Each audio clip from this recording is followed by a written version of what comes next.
Graça e paz, irmãos.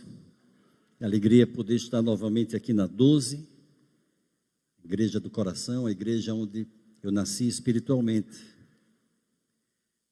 E o pastor Manuel me falou que o tema do ano é a respeito da graça de Deus, vivendo somente pela graça.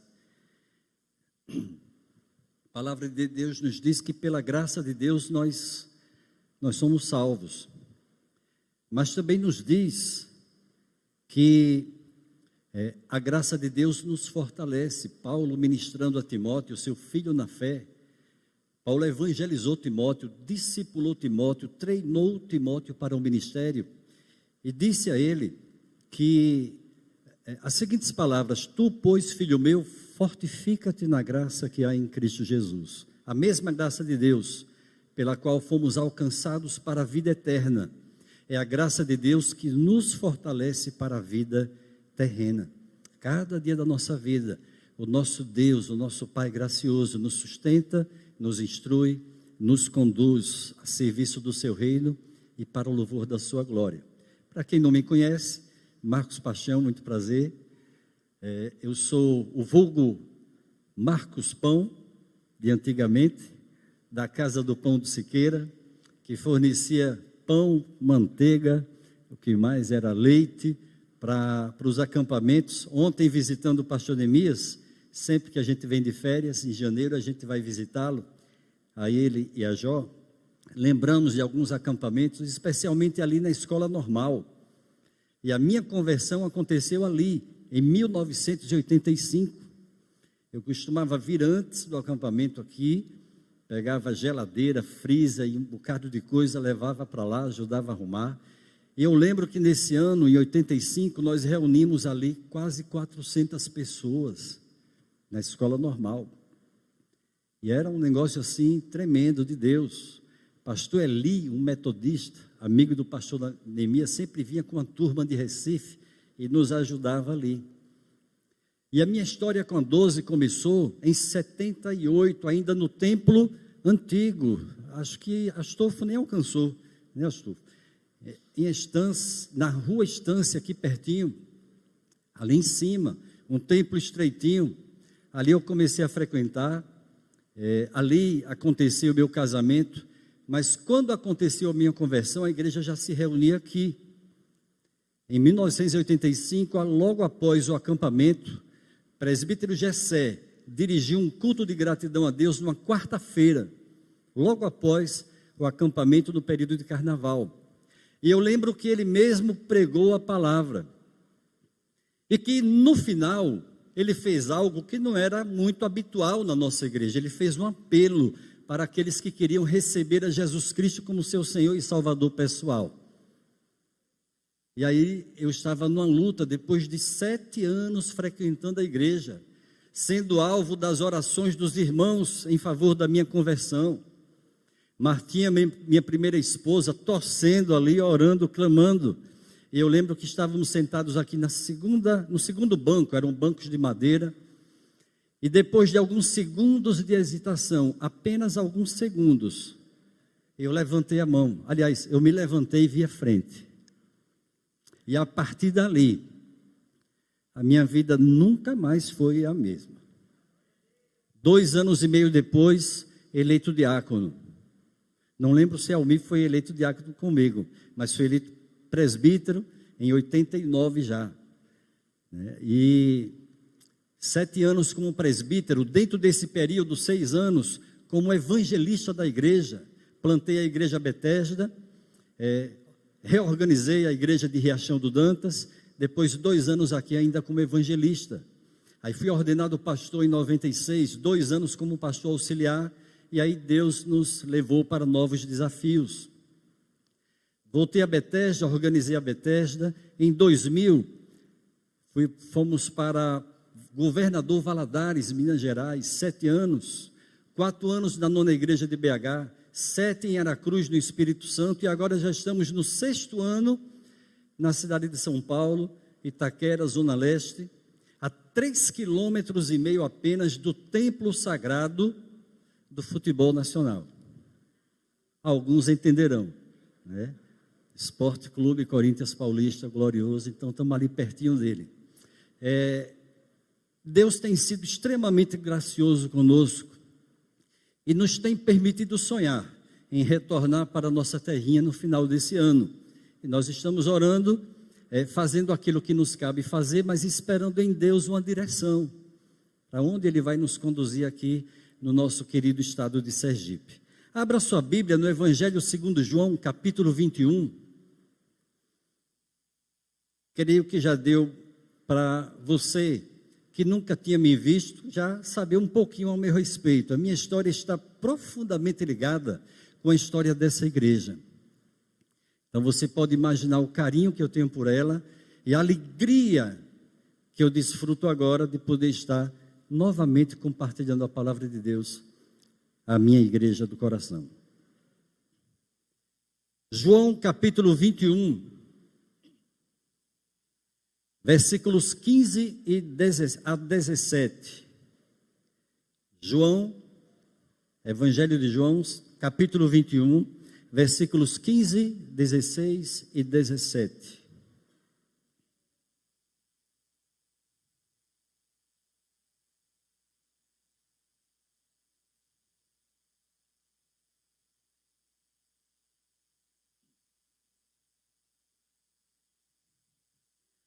Eu lhe convido para nós lermos juntos esses 3 versículos.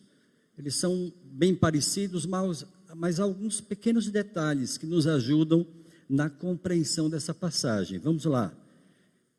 Depois de terem comido, perguntou Jesus a Simão Pedro: Simão, filho de João, ama-me mais do que estes outros? Ele respondeu: sim, Senhor, tu sabes que te amo.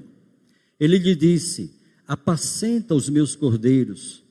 Tornou a perguntar-lhe pela segunda vez: Simão, filho de João, tu me amas? Ele lhe respondeu: sim, Senhor, tu sabes que te amo. Disse-lhe Jesus: pastorei as minhas ovelhas. Pela terceira vez Jesus lhe perguntou: Simão, filho de João, tu me amas? Pedro entristeceu-se por ele lhe ter dito pela terceira vez: tu me amas? E respondeu-lhe: Senhor, tu sabes todas as coisas, tu sabes que eu te amo. Jesus lhe disse: apacenta as minhas ovelhas. Amém. Pai querido, nós nos rendemos nessa hora, corações abertos, mentes receptivas, desejosos de ouvir a tua voz, sedentos da tua palavra, da presença do Senhor se manifestar aqui em nosso meio. Ministra ao nosso coração. O Senhor sabe o quanto nós precisamos da tua ajuda, da tua direção. O Senhor sabe o quanto carecemos, ó Deus, de um renovo na nossa alma, do refrigério que vem da parte do Senhor, da correção amorosa do nosso Pai amado. Por isso nós te pedimos, inclina-se para nós agora e ministra essa palavra a cada vida, a cada coração aqui presente, a cada irmão, a cada irmã que nos acompanha também pelas redes sociais. Que a tua palavra, ó Deus, que não conhece barreira que possa impedi-la, alcance cada vida a ela exposta nessa hora, em nome de Jesus, amém.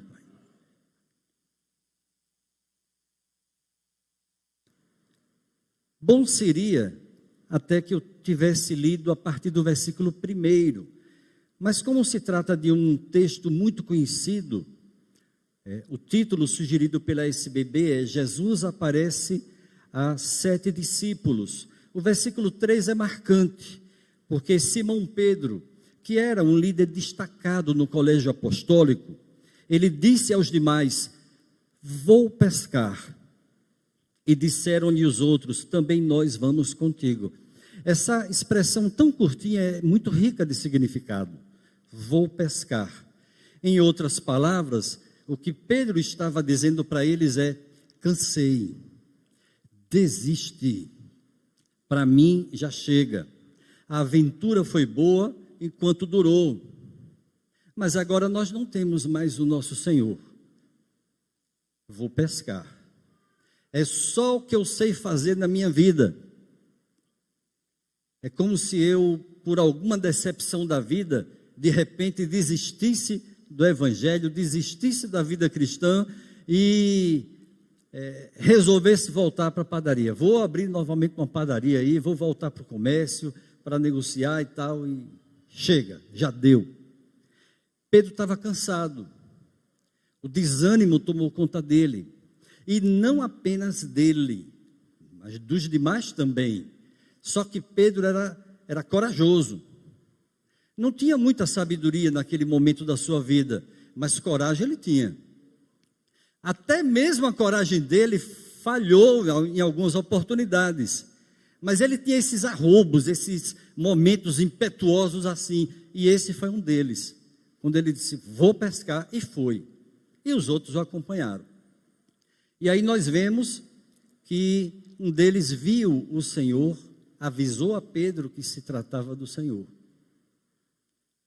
Jesus havia morrido, Jesus havia ressuscitado, já havia aparecido a alguns deles e estava a ponto de voltar para o céu.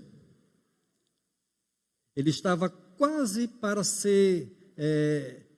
retornar à companhia do Pai, à destra do Pai, nas alturas. Mas antes de fazer isso, antes da sua ascensão, ele deveria fazer algumas coisas. Ele iria enviar o Espírito Santo e antes disso ele precisava ajustar algumas coisas e uma delas, ele precisava fazer um ajuste com Pedro. Tinha algo que não estava resolvido na relação entre eles, no coração de Pedro. E Pedro precisava muito que aquele encontro acontecesse. Nem sempre nós reconhecemos uma necessidade urgente de um renovo espiritual, mas graças a Deus que o nosso Senhor amado, Jesus de Nazaré, o cabeça da igreja, o Rei da Glória, Ele nos conhece melhor do que nós nos conhecemos. E Ele sabe quando nós realmente precisamos de um toque da parte dEle. Quem sabe pode ser a sua situação nessa noite. Você precisa urgentemente de ouvir uma voz vinda do trono do céu para falar ao seu coração. Pedro, um homem valente, um líder forte e destacado, que fez parte do círculo íntimo de Jesus, que foi alertado pelo próprio Jesus acerca da sua inevitável, digamos assim, negação a Cristo, negação de que o conhecia. Ele foi alertado a respeito dos desafios da lealdade, e ele afirmou, em alto e bom som, ao Senhor Jesus, na presença de todos os demais colegas, que ele jamais abandonaria Jesus. Ele não. Ele não estava ali falando pelos demais, mas diante dos demais ele disse que ele não negaria. Cada um respondesse por si. E nós sabemos o que aconteceu. Então, vemos aí no texto que Pedro e os seus amigos foram pescar. Jesus aparece, manda lançar a rede à direita do barco, e então uma pesca que tinha tudo para ter sido um grande fracasso, tornou-se repentinamente um grande sucesso. Pegaram inúmeros peixes. Um deles reconheceu Jesus. Pedro, envergonhado por estar seminu, lançou-se na água e depois cobriu-se. E aí atenderam o convite de Jesus. Jesus já estava com alguns peixinhos assando, pães na brasa, chamou-os para junto de si, pediu que trouxessem mais peixes para eles, e ali, naquele ambiente acolhedor, na beira da praia, Jesus teve um encontro com eles, mas num certo momento, Jesus chamou Pedro à parte. Jesus, ele é poderoso para tratar com todos ao mesmo tempo, mas ele é amoroso o suficiente para nos separar à parte e falar pessoalmente ao nosso coração, algo que nós realmente precisamos receber da parte dele. Ali estava naquela praia uma roda de amigos, uma boa refeição preparada pelo Senhor, que o serviu mais uma vez, reafirmando que ele, Jesus Cristo, é um modelo perfeito de líder e ao mesmo tempo de servo. O líder estava ali para mais algumas orientações finais, mas ainda ali, naquele momento final com seus discípulos, Jesus se dispõe a servir. Isso serve de inspiração para nós. Jesus se encontra com Pedro nesse momento ali na praia. Um ambiente absolutamente acolhedor. Não havia nada de receio que pudesse haver da parte de Pedro, não havia motivo. Imagine na beira da praia, um pão quentinho ali em cima das pedras, os peixinhos assando ali na brasa. Eu recentemente falei em nossa igreja, lá em Itaquera, que eu experimentei a primeira vez peixe assado assim na brasa, tipo um churrasco, numa praia em João Pessoa. Imagine que coisa boa, um restaurantezinho bem simples, rústico, ali na beira da praia, e um churrasco de surubim. Que coisa gostosa, que delícia, né? Eles estavam num ambiente assim, muito acolhedor, propício para uma conversa de amigos. E a gente não pode perder de vista que Jesus é o Rei da Glória, é o Criador de todas as coisas, é todo-poderoso, que Jesus é o Senhor. Mas, ao mesmo tempo, Ele é nosso amigo. E aquela era uma conversa entre amigos. Jesus separa Pedro à parte, e então eles vão conversar. Ali, aquele era um momento ideal para tratar um conflito entre um discípulo e o seu mestre, entre um pecador e o Messias, o Senhor, entre dois amigos.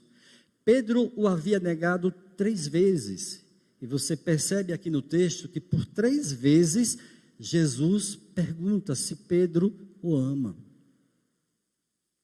Esse é um momento muito inspirador para nós, muito instrutivo para todos nós. Talvez Pedro até esperasse naquele momento uma repreensão dura, uma confrontação firme, forte da parte de Jesus. Que decepção, hein, Pedro?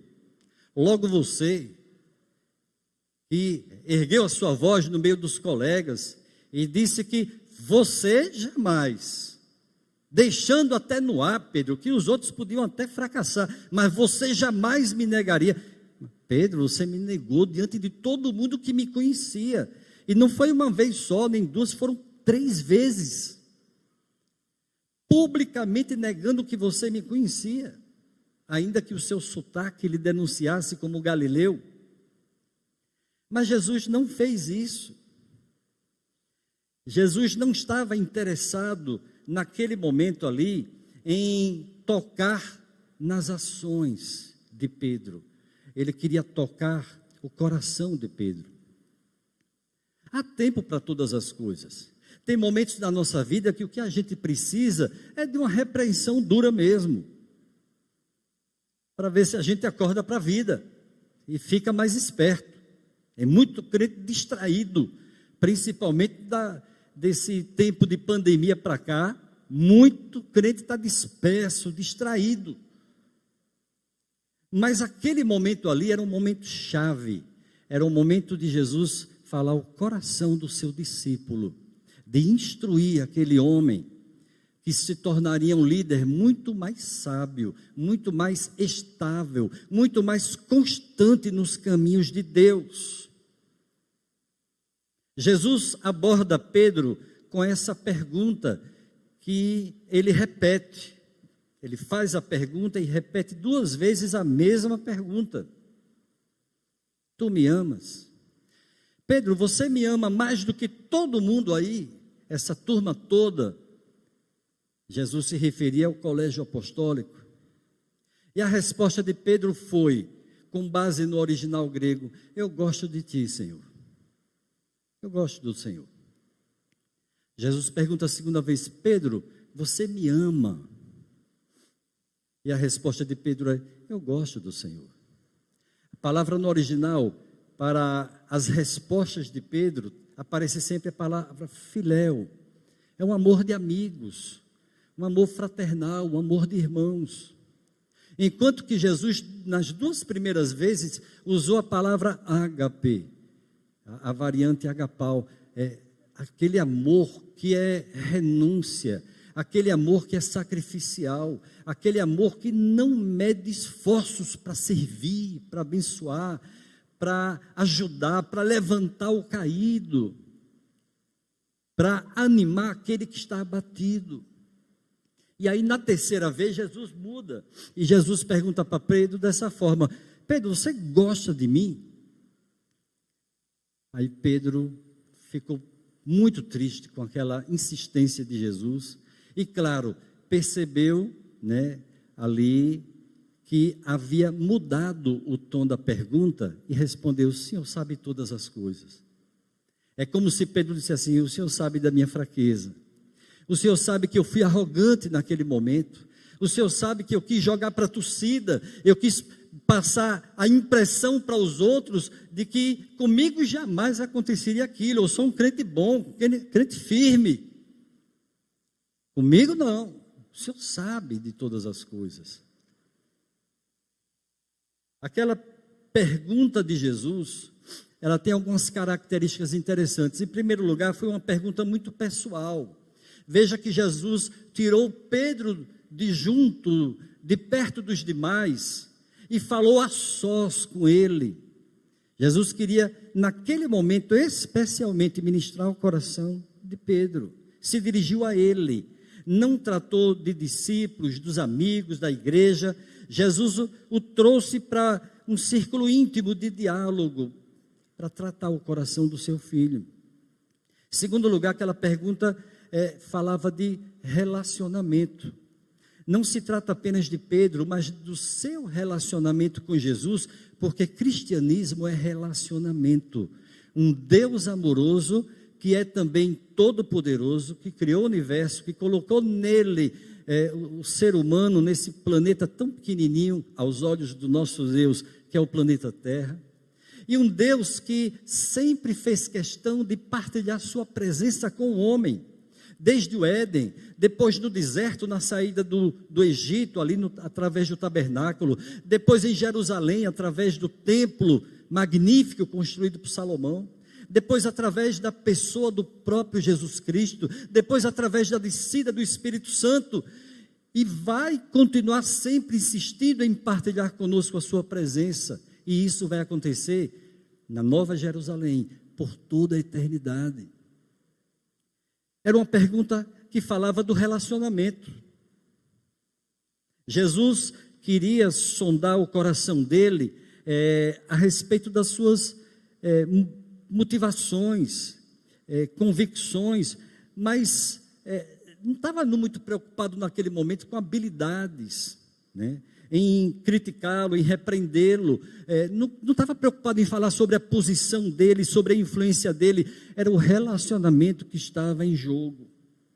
Aquela pergunta de Jesus para Pedro foi também uma pergunta de pastor para ovelha, de alguém que cuida do outro. O alvo de Jesus naquele momento era edificar. O pastor é aquele que busca o crescimento da ovelha, que busca ajudar a pessoa a se desenvolver na fé, a criar raízes profundas no Evangelho. Jesus não queria apenas melhorar uma relação com Pedro ou encerrar um conflito. Agora, Pedro, nós estamos resolvidos.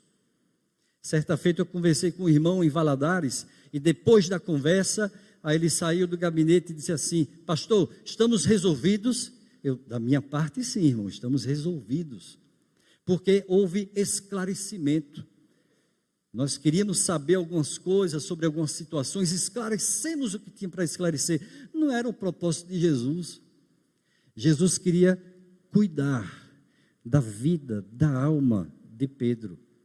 E dessa forma, lógico, ele estaria aprontando Pedro para receber o Espírito Santo e tornar-se um guerreiro valente a serviço do Evangelho.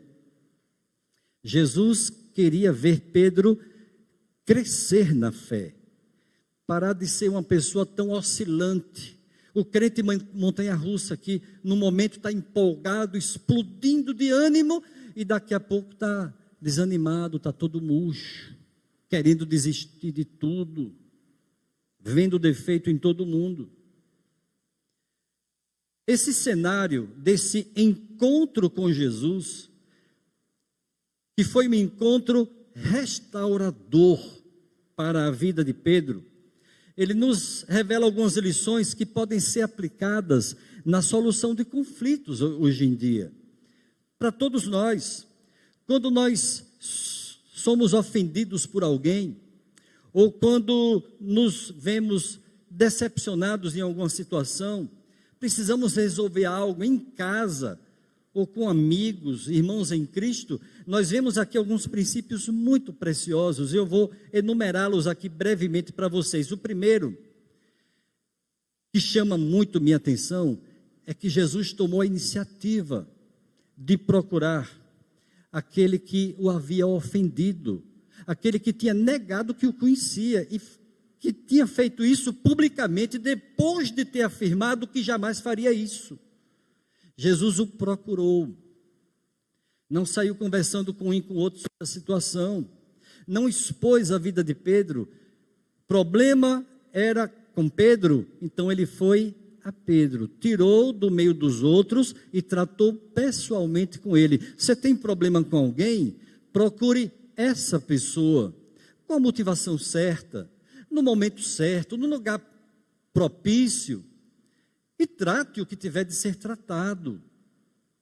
Então, Jesus tomou essa iniciativa, não ficou esperando que Pedro resolvesse. Imagine, quando alguém disse assim: Pedro, é Jesus. Aí ele mergulha, vai para a margem, ele se veste.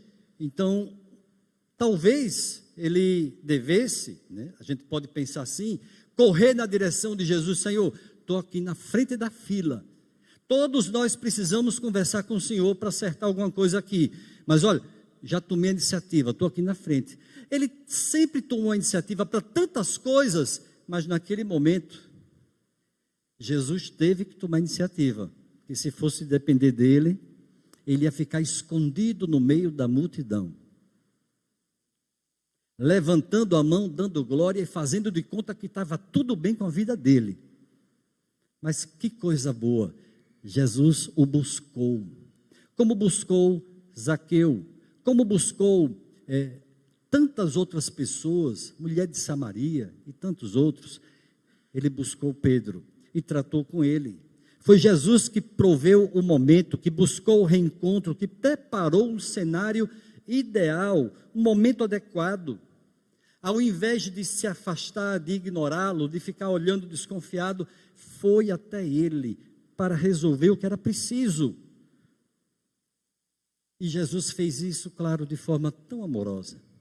Primeira coisa para a gente lembrar: você tem dificuldade com alguém, pode ser um cônjuge, pode ser um filho, seu pai, sua mãe, um vizinho, um amigo, um colega, pode ser quem for. Separe um lugar ideal, marque uma conversa com essa pessoa e tome a iniciativa de resolver. Não importa se foi a pessoa que lhe ofendeu, se foi você que ofendeu a pessoa, tome a iniciativa. O segundo princípio aqui é que Jesus, justamente, ele providenciou um ambiente ideal, propício, em que Pedro não se sentisse acuado, assustado e ficasse trancado nele mesmo, ou tentasse fugir de Jesus. Um ambiente onde ele estava ali junto com os outros amigos, tendo diante de si uma refeição assim especial, pãozinho na brasa e churrasquinho de peixe. Um ambiente bem descontraído. E num certo momento, Jesus pega ele de jeito, com muito amor, para abençoá-lo. Jesus chamou Pedro para o encontro na praia, ao redor do fogo, para comer peixe e pão. Não era um cenário intimidador, era um ambiente informal, oportuno, propício para um momento de quebrantamento. de reconhecimento de pecado, de arrependimento e de reatamento de uma amizade dele com o Senhor Jesus. Jesus atraiu Pedro para uma conversa com amigos, num lugar muito bom para que isso acontecesse. Eu já tive conversas desse tipo assim, no shopping, numa praça, em outros lugares, porque de acordo com a situação, se a gente chama para o gabinete, pode parecer intimidador. Então, um pouco de criatividade para imitar o nosso Mestre Jesus não faz mal a ninguém. O importante é que a gente tome a iniciativa e que a gente busque um lugar bom, ideal, para ter uma boa conversa abençoada por Deus. Um terceiro princípio aqui é que Jesus tem um propósito além do perdão. O objetivo não era apenas que Pedro reconhecesse o erro, pedisse perdão e ele, Jesus, liberasse o perdão. Não era apenas isso. Tem pessoas que acham que quando existe um problema de relacionamento, o grande alvo a ser alcançado é esse, perdão. E como é difícil. Se for só o perdão, já é uma grande dificuldade para algumas pessoas. Quantas vezes, fazendo estudos bíblicos nas igrejas onde eu passei, Memorial em Valadares, Primeira de Aracruz, Nona de BH, até mesmo Parada 15, lá em Itaquera, São Paulo, as pessoas diziam em meu estudo, pastor, é muito difícil, é muito complicado esse negócio de reconhecer e de pedir perdão e tal, e se a pessoa não perdoar? E ela também tem que pedir perdão, e se ela não me pedir, eu tenho que dar. Então, são dificuldades naturais, por conta da maldade do nosso coração, da nossa natureza decaída. Mas é a vontade de Deus que o perdão aconteça. Deus não nos pede, Deus nos manda liberar o perdão. E a melhor coisa para você não sofrer com relação a essa dificuldade de perdoar, é você honestamente diante de Deus estabelecer o seguinte: Deus, no dia que alguém pisar no meu calo, eu já decidi de antemão que eu vou perdoar. Eu não vou reter perdão. Eu aprendi essa dica com um livro chamado Nenhuma Hora. Larry Lee, um pastor americano. Disponha-se antecipadamente a perdoar, seja qual for a situação. Perdão não depende do merecimento da pessoa, se a pessoa merece ser perdoada ou não. O perdão não depende do tamanho da ofensa. Perdão deve ser liberado, e eu lhe digo mais, é para o nosso próprio bem. É para a nossa saúde espiritual, emocional. É para que a gente possa caminhar com liberdade, coração em paz, na presença do Eterno. Sabendo que somos por Ele aprovados na nossa caminhada cristã. Jesus tem um propósito além do perdão. E qual é o propósito? É a reconciliação, é voltar a andar junto, é restaurar confiança mútua e praticar a comunhão entre irmãos, a comunhão espiritual. A comunhão é uma obra do Espírito Santo na vida da igreja. Nenhum de nós cria comunhão, nós a preservamos. Nós preservamos a comunhão na unidade do Espírito, como Paulo disse aos Efésios, capítulo 4, versículo 3. E para isso deve haver um esforço muito grande, mas uma vez que ela foi quebrada, tem que ser restaurada, e para ser restaurada tem que ser através do perdão. O alvo do perdão não é apenas alcançá-lo, é prosseguir para a reconciliação, para estar novamente bem com o irmão, para poder sentar novamente numa cadeira vizinha da igreja, e de repente o pastor dizer assim, vamos orar uns pelos outros, junto com quem está do seu lado, e não haver constrangimento, não haver peso no coração, porque se havia a necessidade, o perdão já foi liberado, a reconciliação já foi refeita, a comunhão foi restaurada, Deus foi honrado. E claro, o inimigo da comunhão, que é o diabo, foi envergonhado. Jesus tem um propósito além do perdão. Jesus queria ver Pedro não apenas perdoado, mas maduro na fé, restaurado para o ministério que se avizinhava. A partir da descida do Espírito Santo, você lembra quem fez o primeiro sermão em Jerusalém? Quem pregou foi Pedro, com toda a ousadia, mas com muita sabedoria também. E a partir daí, ele se constituiu num dos grandes líderes da igreja primitiva. Com a ousadia que tinha desde sempre, mas com a sabedoria que sempre lhe faltou. E com um coração sensível e amoroso. Pedro era um homem inculto e iletrado, como vemos lá no livro de Atos dos Apóstolos. Mas lê as cartas de Pedro e você vai perceber quanta sabedoria de Deus através daquele homem ao registrar aquelas cartas. Que coisa linda as cartas de Pedro. Ele não tem o mesmo ibope do nosso querido apóstolo Paulo, mas é tremendo você ver a transformação que Jesus operou na vida daquele homem. Se Paulo sempre foi um homem muito culto, muito estudado, uma formação acadêmica top, Pedro era semi-analfabeto, um pescador pobre ali nas praias do Mar da Galileia. E Deus operou uma transformação tremenda na vida do seu servo. Jesus não se limita a perdoar, ele vai além. Jesus queria que Pedro crescesse, amadurecesse, desse muitos frutos, desenvolvesse relacionamentos saudáveis, atraísse as pessoas ao próprio Cristo, através da sua maneira de tratá-las. A forma como você trata as pessoas, aproxima essas pessoas de Jesus, ou as repele, ou serve como um testemunho ruim para um cristão. O quarto e último princípio é o seguinte: Jesus lembra a Pedro a sua identidade e a sua vocação. Jesus lembra a Pedro quem ele é.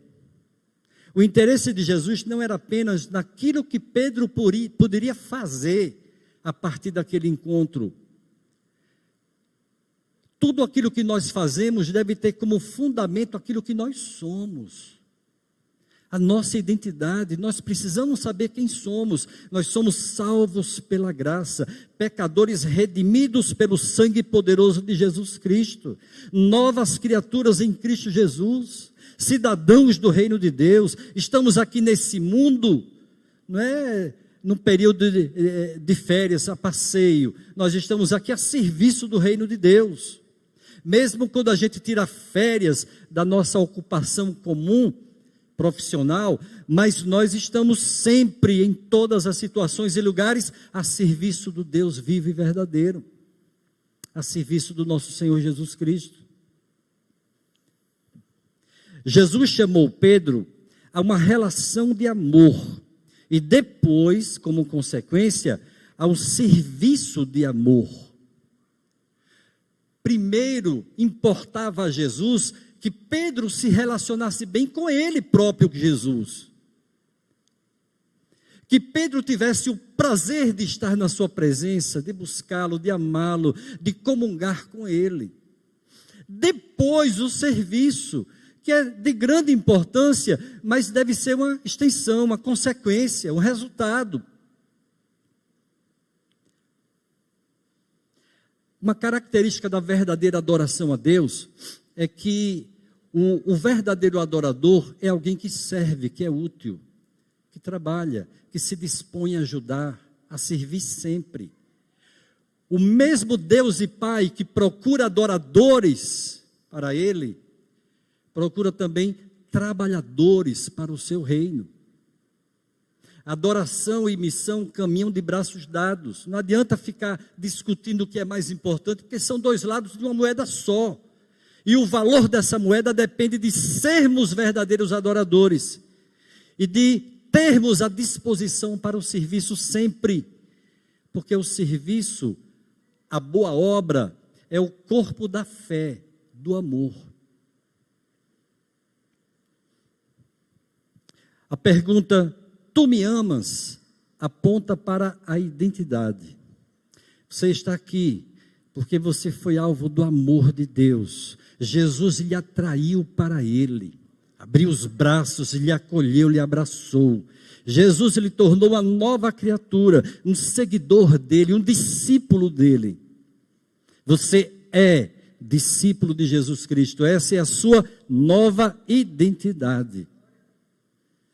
A pergunta, tu me amas, aponta para essa identidade, mas a ordem falada por Jesus 3 vezes para Pedro, apacenta minhas ovelhas, aponta para a missão, para o trabalho. É como se Jesus dissesse assim: Pedro, se você realmente me ama, lembre-se de quem você é. Se você realmente me ama, prove esse amor cuidando de quem eu cuido, amando a quem eu amo, importando-se com aqueles com quem eu me importo.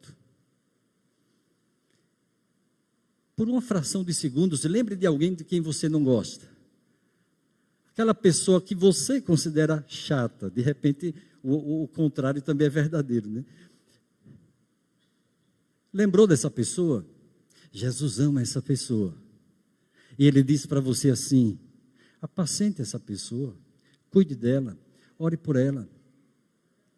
Eu não esqueço nunca, certa feita, aqui na nossa 12, eu era presbítero e um certo irmão, muito querido, ele cismou comigo, mas assim, ele não podia olhar para mim, e eu fiquei dias e dias e mais dias tentando descobrir o que foi que eu falei, eu fiz contra aquele irmão para ele cismar comigo. Eu não conseguia pensar em alguma coisa, não consegui lembrar. E a orientação de Deus ao meu coração era: ore por ele, ore por ele. Aí eu orava diariamente por aquele irmão: Senhor, abençoa o irmão fulano de tal. Se eu fiz algo contra ele, o Senhor me lembre disso. Mas eu peço que essa barreira seja quebrada pelo Senhor, porque não tem outro jeito. Me ajude a preparar esse caminho aí, para que isso seja resolvido. Isso está me incomodando. Eu tentava cumprimentá-lo, virava a costa e tal, saía, me evitava. Quando eu sentava num lugar, ele ia sentar em outro lugar distante. Aí eu cheguei ao ponto de, quando saía do culto, passava pelo carro dele, colocava a mão e orava: Deus abençoe o dono desse carro. Eu nem lembro como aconteceu, mas eu sei que a inimizade foi quebrada. Que ele sempre teve muito carinho por mim, do nada deixou de ter. E também do nada voltou a ter. A oração que vai preparar o terreno para que o coração seja amolecido. Mas como é importante procurar a pessoa, conversar com ela, definir um ambiente acolhedor, lembrar-se que o alvo não é apenas perdão, mas é um bom relacionamento. A grande maioria, não vou dizer todas, né, porque seria presunçoso da minha parte, mas a grande maioria das igrejas estão doentes por causa de relacionamentos doentes. A igreja somos nós, são as pessoas. Se as pessoas estão se bicando, se espetando umas às outras, claro, a igreja adoece, começa a viver de aparência. O momento do louvor, que deveria ser uma experiência genuína de adoração, de louvor ao nosso Deus, torna-se apenas uma coreografia vazia, um teatro.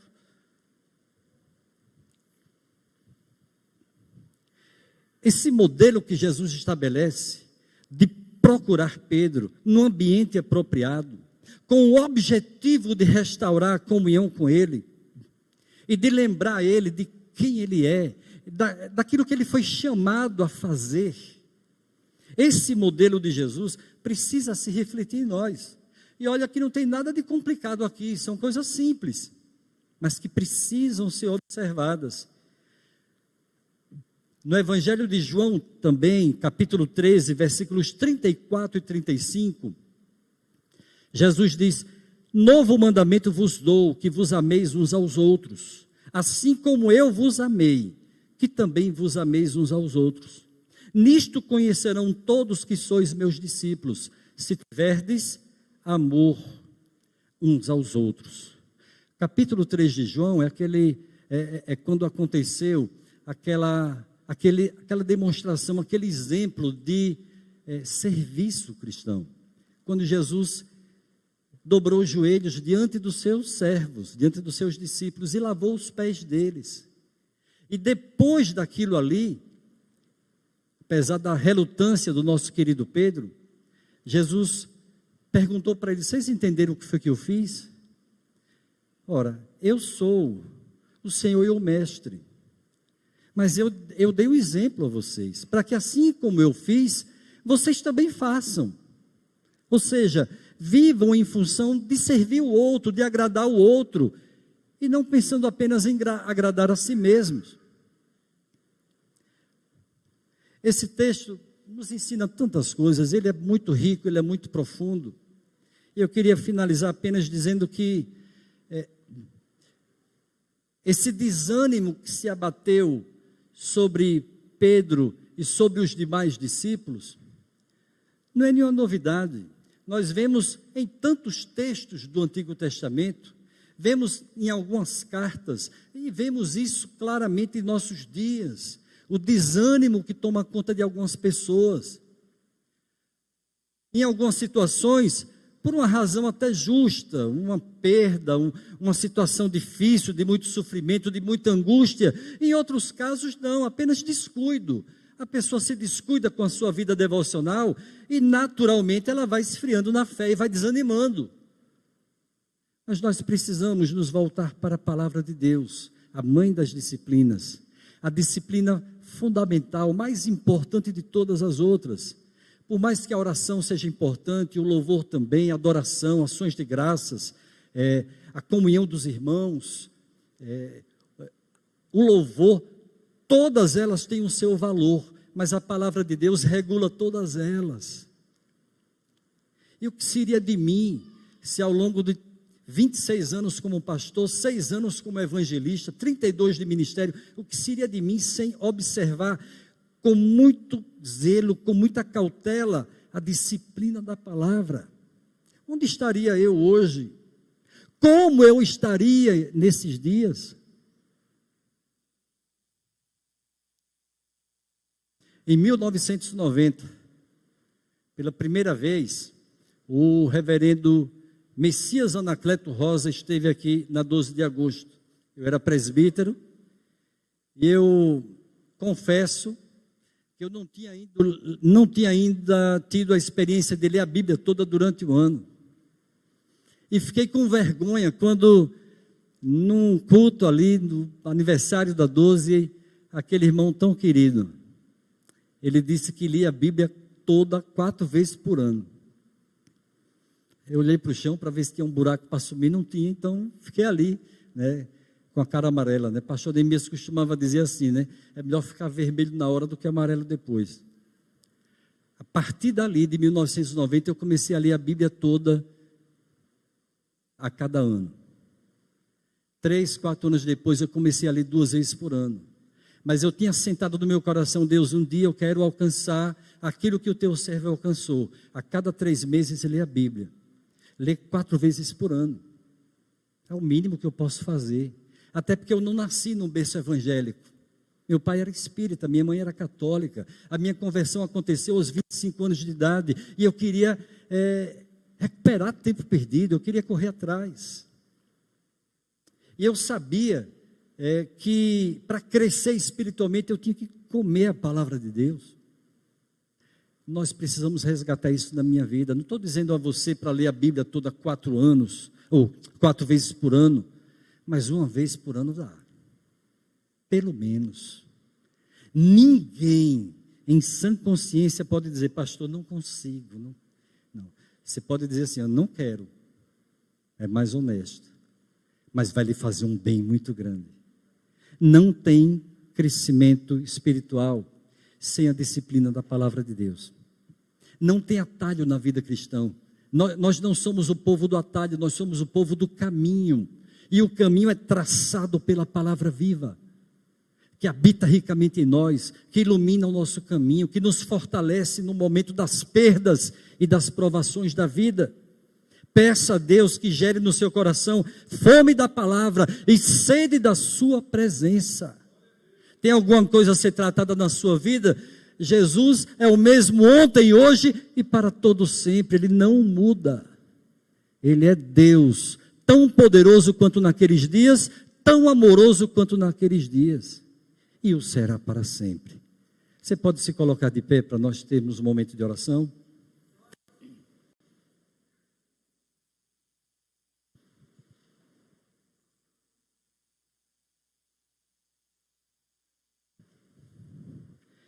Obrigado, Senhor, por esse tempo de reflexão na Tua palavra. Obrigado, ó Deus, por esse encontro que aconteceu há pouco mais de 2000 anos. Encontro no qual a vida de Pedro foi profundamente abalada, transformada pelo Senhor Jesus. Nós precisamos de um encontro assim. Nós precisamos, ó Deus, de ser confrontados em amor e pelo amor do Senhor. E por isso nós te rogamos em nome de Jesus, aquece o nosso coração. Livra-nos, ó Deus, de todos os empecilhos, todas as barreiras que nos afastam do Senhor, de todas as distrações que roubam a nossa atenção, o nosso olhar, impedindo-nos de focar no Senhor. Ajuda-nos nessa caminhada, ó Pai, em nome de Jesus Cristo, que possamos ser pessoas melhores e servos mais úteis, que possamos nos lembrar a cada dia de quem nós somos em Cristo, qual é a nossa identidade no Senhor Jesus, e nos lembrar também da nossa vocação. Todos aqueles que nascemos de novo, ó Deus, somos chamados para fazer a missão acontecer. Nós somos adoradores, mas também trabalhadores, servos, missionários a serviço do Teu reino. Abençoa a Tua igreja, ó Deus, aqui reunida. Abençoa a Tua igreja espalhada, ó Deus, mas unida no mesmo espírito através das redes sociais. Abençoa aqueles irmãos que não puderam estar conosco nessa noite, e também aqueles que não tiveram esse desejo de se congregar. Reaquece esses corações. Faz uma obra maravilhosa na vida de cada um de nós, para que a Tua obra cresça, e cresça de forma saudável, para a glória do Teu santo nome.